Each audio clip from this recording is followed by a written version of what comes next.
अगर तुम लोगों को इंग्लिश में किसी भी प्रकार का कोई भी प्रॉब्लम होता है तो मुझे कमेंट करो, मैं तुम्हें ऑनलाइन क्लास दूंगा जिसका कोई भी फ़ी तुम लोगों को नहीं लगेगा। एक कमेंट और ऑनलाइन क्लास शुरू।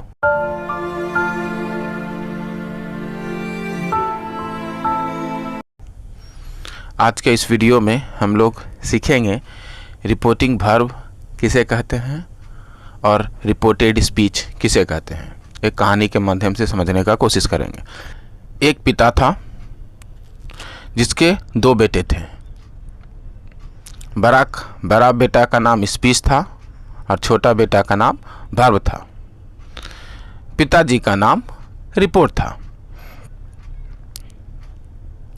स्पीच बड़ा क्यों था पता है? स्पीच में देखो 6 लेटर है, SPEECH स्पीच, इसमें 6 लेटर है इसलिए ये बड़ा है। वर्ब जिसमें 4 लेटर है, VERB वर्ब, इसलिए ये छोटा है। इस पिता ने जब अपने प्रॉपर्टी का बंटवारा किया तो उन्होंने सारा प्रॉपर्टी अपने बड़े बेटे स्पीच को दे दिया। अब सारा प्रॉपर्टी अगर बड़े बेटे स्पीच को मिला तो घर किसको मिला होगा? जाहिर सी बात है कि स्पीच को। तो स्पीच घर में रहता है तो बाहर कौन रहेगा?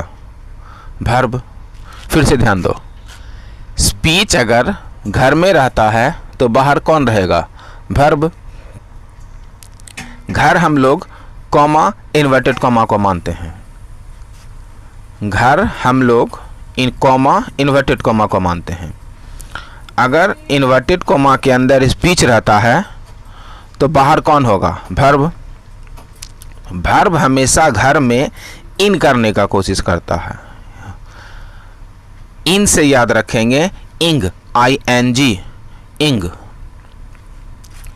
चूंकि पिता का नाम रिपोर्ट था तो दोनों पुत्रों ने भी अपना टाइटल रिपोर्ट रखा था। रिपोर्ट वर्ब और रिपोर्ट स्पीच। वर्ब हमेशा घर में इन करने का कोशिश करता था तो रिपोर्ट इंग याद रखेंगे, ING। रिपोर्टिंग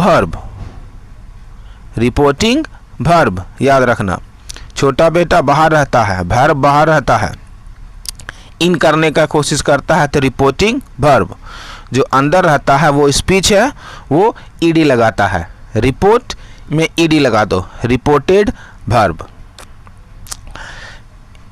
अगर ये चीज़ समझ में आ गया तो ठीक है, नहीं तो इस वीडियो को 3 बार 4 बार 5 बार देखो। जब तक समझ में नहीं आता है तब तक देखो। रिपोर्टिंग वर्ब और रिपोर्टेड स्पीच समझ में आ जाएगा।